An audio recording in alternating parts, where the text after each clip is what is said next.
नमस्कार मित्रों, आप सभी का हमारे क्लास ज्ञान गुरु हिंदी 97 में स्वागत है। और आज हम आपको अपने इस क्लास के माध्यम से भक्ति काल की निर्गुण भक्ति काव्य धारा में प्रेमाश्रय या सूफी काव्य धारा पर आधारित अपना यह क्लास लेकर के उपस्थित हुआ हूँ। और जैसा कि इसके पहले हमने इसी काव्य धारा की प्रथम काव्य धारा यानी ज्ञानाश्रय या संत काव्य धारा पर आधारित अपना क्लास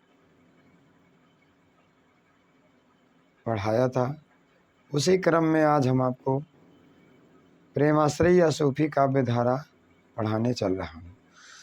तो आइए हम देखते हैं कि प्रेमा यानी क्या है।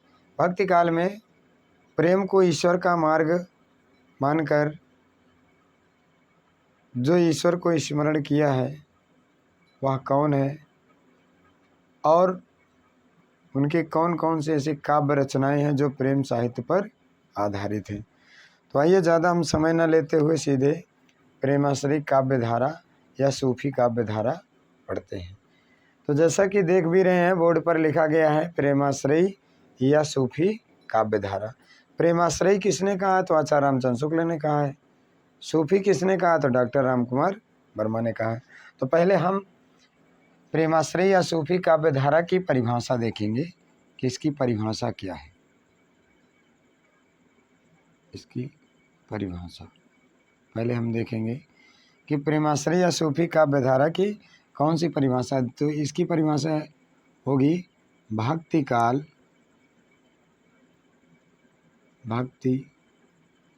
काल की निर्गुण भक्ति काल की निर्गुण काव्य धारा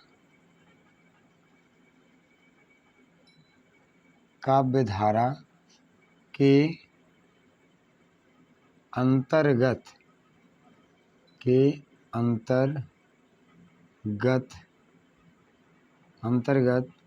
जिन भक्त कवियों ने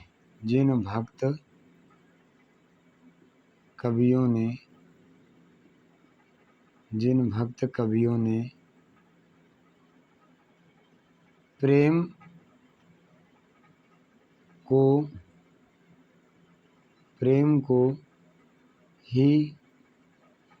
को ही ईश्वर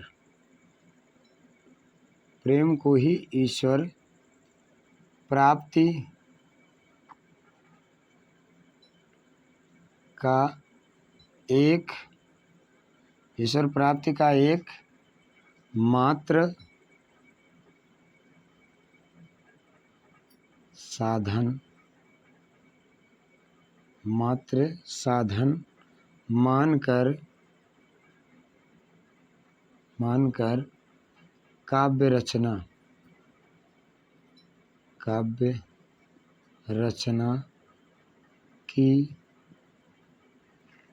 रचना की उनके द्वारा रचित काव्य को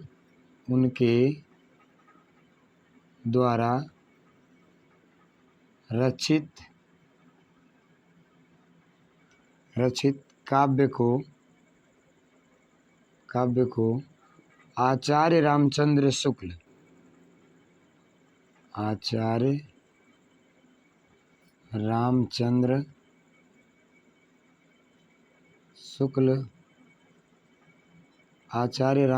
शुक्ल ने प्रेमाश्रय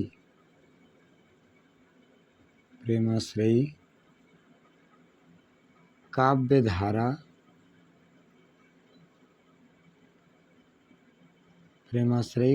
धारा कहा है। प्रेमाश्रय काव्य धारा की संज्ञा दी है या प्रेमाश्रय काव्य धारा कहा है। इस तरह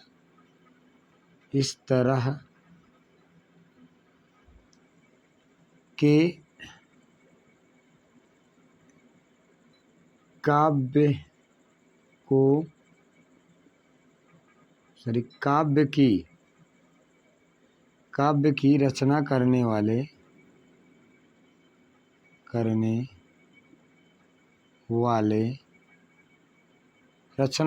वाले अधिकांश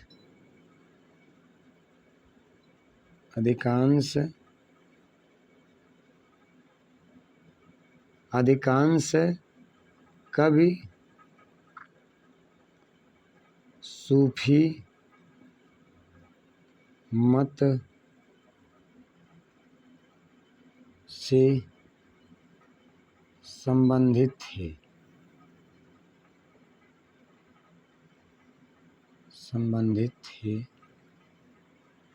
अतः डॉक्टर रामकुमार वर्मा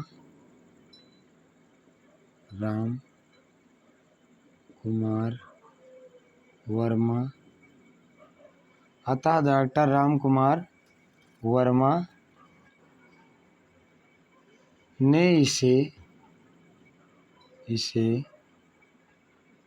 सूफी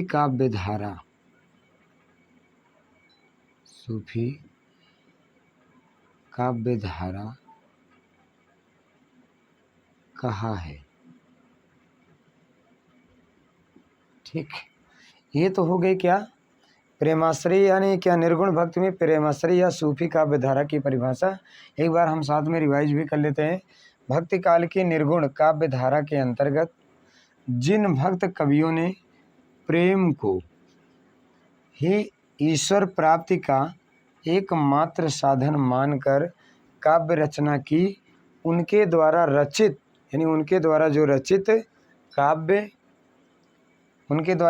काव्य को आचार्य रामचंद्र शुक्ल ने क्या कहा है, प्रेमाश्रय काव्यधारा कहा है।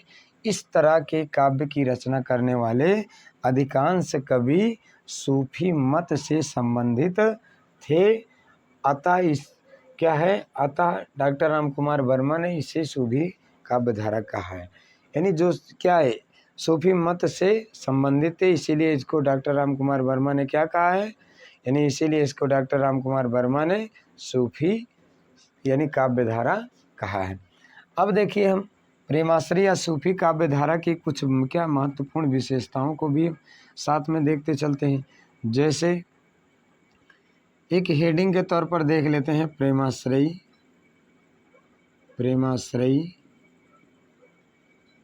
या सूफी काव्य धारा की विशेषताएं।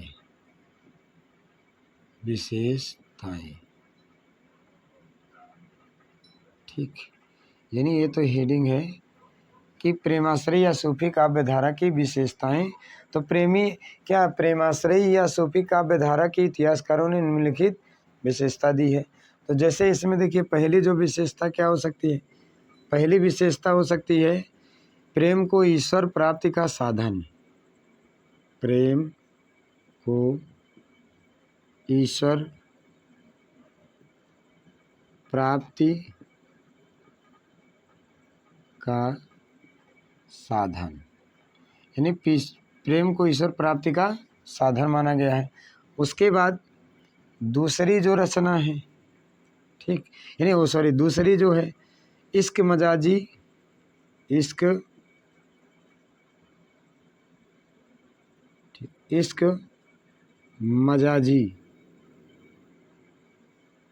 ठीक, अब इश्क मजाजी क्या है, इसको ब्रैकेट में समझ लेते हैं। मानवीय प्रेम, मतलब मानव का मानव से जो प्रेम होता है उसी को कहते हैं इश्क मजाजी। ठीक, के माध्यम से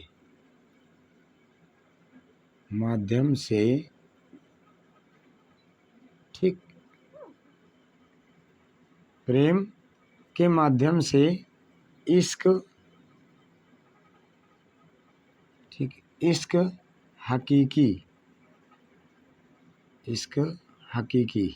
ठीक, इश्क देखिए, इश्क मजाजी और इश्क हकीकी की। अब इश्क हकीकी क्या है, इसको भी देखिए ईश्वरीय प्रेम।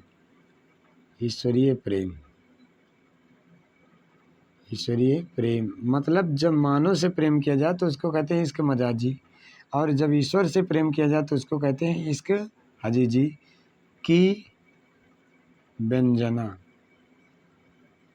ठीक, की क्या है? व्यंजना। ये तो हो गई दूसरी हेडिंग, दूसरी नंबर हो गया। तीसरा नंबर हम फिर देखते हैं, तीसरी क्या है? खंडन मंडन की प्राप्ति का अभाव। खंडन मंडन की प्राप्ति का अभाव। खंडन मंडन की प्राप्ति का अभाव। उसके बाद क्या? लौकिक से अलौकिक प्रेम की अभिव्यक्ति। अलौकिक प्रेम से लौकिक प्रेम की अभिव्यक्ति या मनस्वी शैली का प्रभाव। चौथा हम देख लेते हैं क्या? चौथा है मनस्वी शैली का प्रभाव। मनस्वी शैली का प्रभाव। ठीक, यानी या मनस्वी शैली का प्रभाव तो है ही, प्रयोग देख लीजिए। ये मनस्वी शैली का प्रयोग लिखो तो ज़्यादा अच्छा है। ठीक, प्रयोग। उसके बाद पांचवी हेडिंग क्या हो सकती है, यानी पांचवा नंबर क्या होता है? नायिका प्रधान महाकाव्यों की रचना। नायिका प्रधान महाकाव्यों की रचना। नायिका प्रधान महाकाव्यों की रचना। उसके बाद फिर क्या है? छठा नंबर हो सकता है क्या? नारी के अपूर्व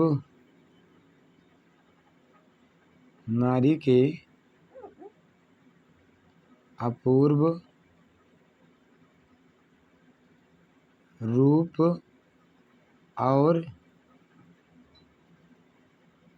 शौर्य का चित्रण।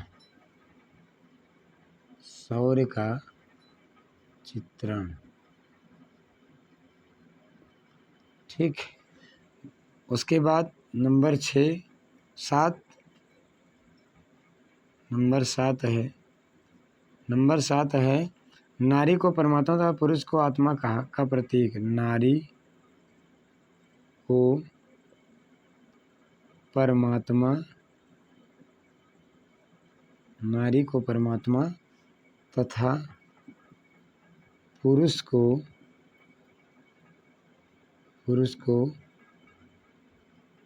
आत्मा का प्रतीक। पुरुष को आत्मा का प्रतीक। ठीक, प्रबंधात्मक महाकाव्यों की रचना। अगला नंबर है 8वां, प्रबंधात्मक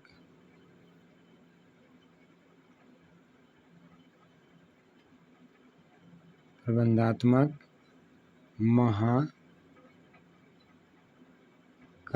की रचना। ठीक, गुरु को महत्व। 9वां नंबर है। ठीक, गुरु को महत्व। 10वां है नंबर, यानी क्या? कथानक रूढ़ियों का प्रयोग। कथानक रूढ़ियों का प्रयोग। ठीक, उसके बाद नखशिख एवं बारहमासा का वर्णन। 10वां हो सकता है नखशिख। ठीक, नखशिख एवं 12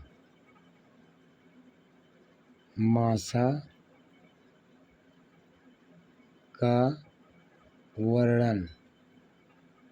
12 का वर्णन। अगला फिर क्या है, यानी कि अगली जो विशेषता हो सकती है वह क्या है? तत्कालीन लोक संस्कृत का मिश्रण। तत्कालीन लोक संस्कृति का मिश्रण। उसके बाद अगला नंबर है 13वां, लौकिक से अलौकिक प्रेम की अभिव्यंजना। लौकिक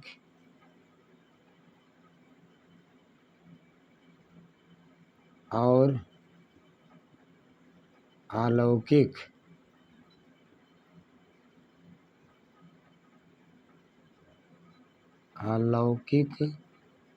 प्रेम का प्रभाव।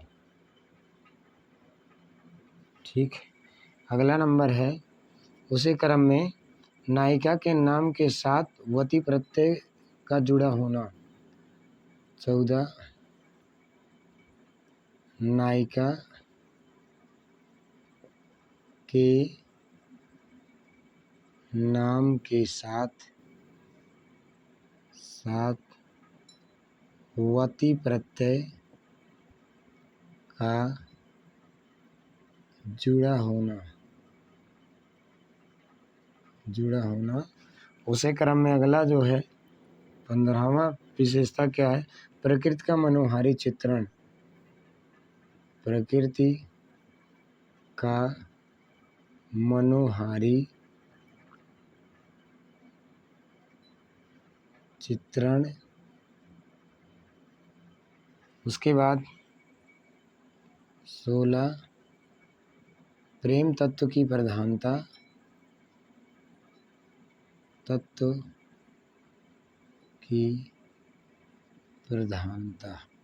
ये तो हो गई इसकी कुछ महत्वपूर्ण विशेषताएं। ठीक। और ये क्या था? ये था नंबर 1, पेज नंबर 1 था। ठीक। अब देखिए प्रेमाश्रय शाखा, प्रेमाश्रय या सूफी काव्यधारा की हम क्या देख रहे हैं? विशेषताएं देख रहे हैं। यानी प्रेमाश्रय या सूफी काव्यधारा की इसमें विशेषताएं देख रहे हैं। इसके पहले हमने क्या देखा? क्या है? परिभाषा देखा। अब देखिए विशेषताओं को रिपीट करते हैं। प्रेम को ईश्वर की प्राप्ति का साधन माना गया है। इश्क मजाजी मानवीय प्रेम के माध्यम से इश्क हकीकी ईश्वरीय प्रेम की वंदना हुई है। मतलब पहले मानवीय प्रेम को महत्व दिया गया है, उसके बाद फिर क्या है जो है, उसके बाद इसी में इश्क यानी इश्क हकीकी का भी यानी ईश्वर प्रेम की वंदना की। खंडन मंडन की प्राप्ति का अभाव, मतलब जो खंडन मंडन का प्रभाव था उसकी प्राप्ति का अभाव खत्म हो गया था। मसनवी शैली का प्रयोग हुआ है। उसके बाद नायिका प्रधान महाकाव्य की रचना। नारी के अपूर्व रूप और शौर्य माने वीरता का चित्रण। नारी को परमात्मा तथा पुरुष को आत्मा का प्रतीक माना गया है। यानी नारी को आत्मा और पुरुष को परमात्मा का प्रतीक कहाँ माना गया है? तो यानी सूफी साहित्यकारों में। प्रबंधात्मक महाकाव्यों की रचना। गुरु को महत्व, कथानक रूढ़ियों का प्रयोग, नक्शिक एवं 12 मासा का वर्णन, तत्कालीन लोक संस्कृत का मिश्रण, लौकिक और अलौकिक प्रेम का प्रभाव, नायिका के नाम के साथ वती प्रत्यय का जुड़ा होना। उसके बाद क्या? प्रकृति का मनोहारी चित्रण, प्रेम तत्व की प्रधानता। तो ये तो हमने देखा क्या है, यानी जो परिभाषा देखा निर्गुण काव्य धारा में प्रेमाश्रय शाखा या प्रेमाश्रय काव्य धारा की हमने परिभाषा देखा, विशेषताएं देखा। अब हम यानी जो है प्रथम सूफी कवि विभिन्न विद्वानों के अनुसार, इसको भी हम देख लेते हैं। विभिन्न विद्वानों ने प्रथम जो है सूफी कवि किसे माना है, तो उसको भी हम साथ में ही देखते चलते हैं। ठीक, कि प्रथम सूफी कवि किसने क्या माना है। तो प्रिय मित्र गण एवं स्नेहिल विद्यार्थीगण, यदि आपको हमारा पढ़ाया समझ में आ रहा है तो आप हमारे चैनल ज्ञान गुरु हिंदी 97 को अधिक से अधिक सब्सक्राइब करें, लाइक करें और मित्रों के पास शेयर करने का भी प्रयत्न करें। ठीक, तो आइए हम दूसरे पेज नंबर पर देखते हैं कि सूफी काव्य की यानी प्रथम कवि कौन कौन किसको माना है। पेज नंबर दूसरा, तो पेज नंबर दूसरा है यानी प्रथम सूफी कवि प्रथम सूफी कवि। अनेक विद्वानों के अनुसार मतलब विभिन्न विद्वानों के अनुसार।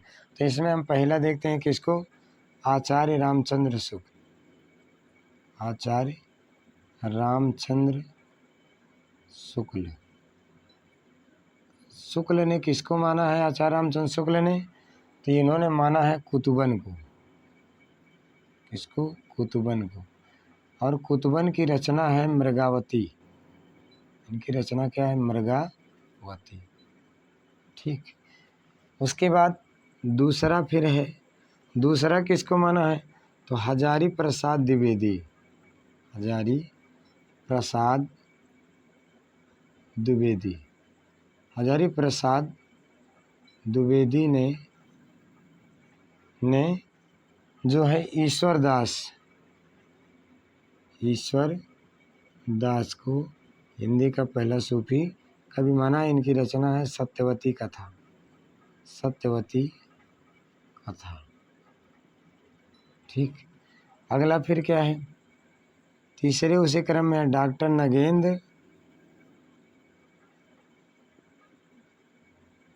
नगेंद्र प्लस डॉक्टर गणपति चंद्र गुप्त।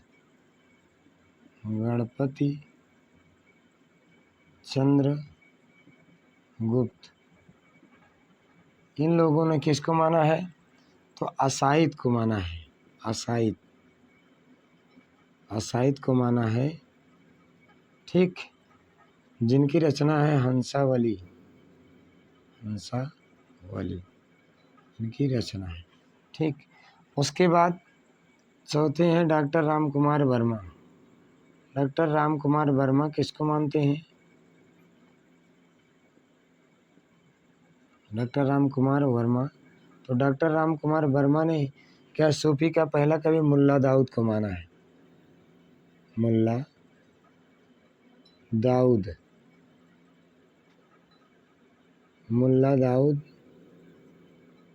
इनकी रचना है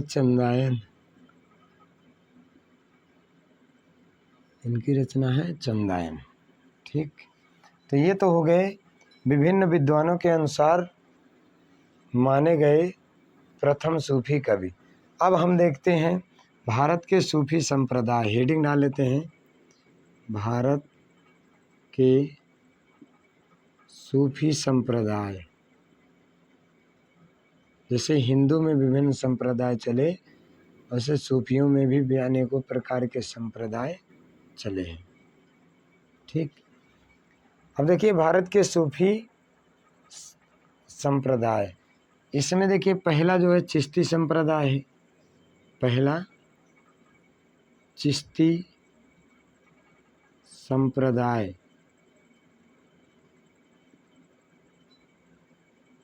ठीक।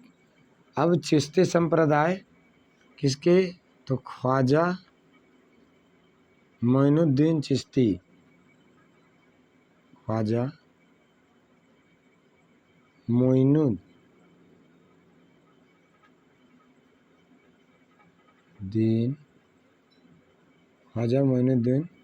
चिश्ती। ठीक। और इनका समय क्या है, 11वीं शताब्दी। ठीक। उसके बाद दूसरे हैं सुरहरावदी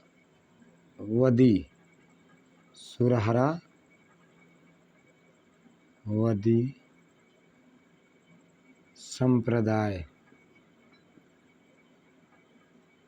इसके जो हैं वह जलालुद्दीन सुखयोग।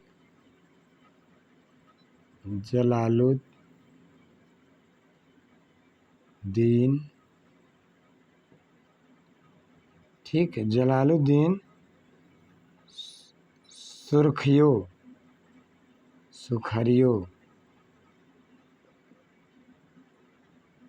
ठीक, जलालुद्दीन सुखरियो। और इनका समय क्या है, इनका समय है 12वीं शताब्दी। क्लियर नहीं, लेकिन एक अनुमान था 12वीं शताब्दी। उसके बाद अगले जो हैं कादरी समुदाय, तीसरा है कादरी संप्रदाय, कादरी संप्रदाय। और इसके कौन है? अब्दुल कादिर मिलानी, अब्दुल कादिर मिलानी, अब्दुल कादिर मिलानी, ठीक, 15वीं शताब्दी में, ठीक। उसके बाद अगला जो संप्रदाय है वह है नक्शबंदी संप्रदाय, नक्शबंदी संप्रदाय, ठीक। और इसके कौन है? ख्वाजा अलाउद्दीन,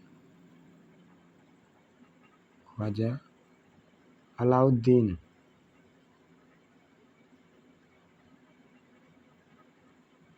ख्वाजा अलाउद्दीन,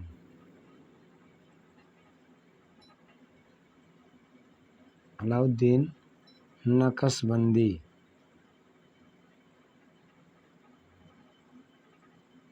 नक्शबंदी। और यह कब है? 16वीं शताब्दी में,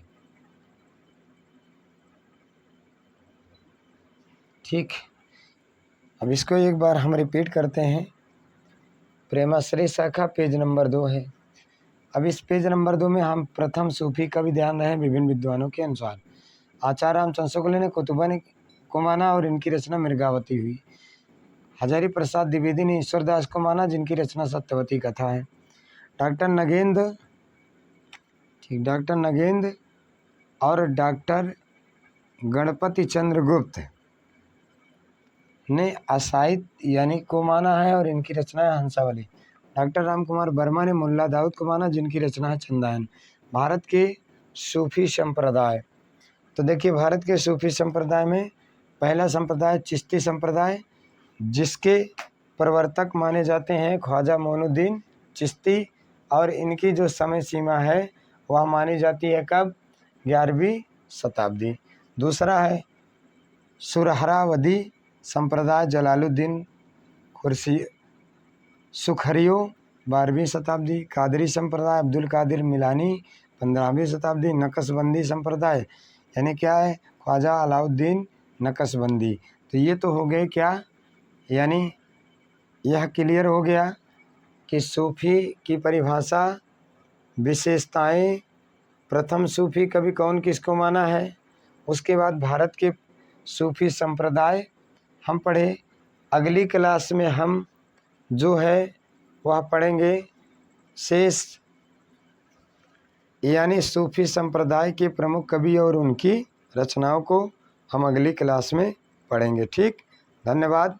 यदि क्लास पसंद आए तो आप हमारे चैनल को सब्सक्राइब करें, लाइक करें और शेयर करें, ठीक। धन्यवाद।